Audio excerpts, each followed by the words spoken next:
প্রিয় দর্শক, আপনি দেখছেন health tips Bangla YouTube channel. এই ভিডিওতে আমরা জানব কুলুবজি এই ক্রিমটি কোন দেশের, এটির কাজ কী আর ব্যবহারের নিয়ম সম্পর্কে।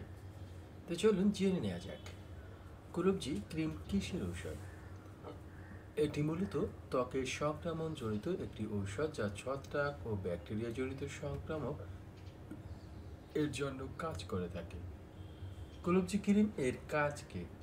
ত্বকের বিভিন্ন সংক্রমণ, প্রদাহ, চুলকানি এবং ডার্মাটাইসিস এবং সোরিয়াসিসের মতো চর্মরোগ নিরাময়ের জন্য ব্যবহার করা হয়।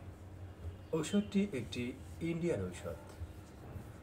এবার জেনে নেওয়া যাক এটি ব্যবহারের নিয়ম। কুলুবজি ক্রিম ব্যবহারের নিয়ম: দিনে একবার বা দুবার ব্যবহার করা হয়। আক্রান্ত স্থান ভালো করে পরিষ্কার করে শুকিয়ে ক্রিমটি ঘষতে থাকুন যতক্ষণ পর্যন্ত ক্রিমটি শুষে না নেয়।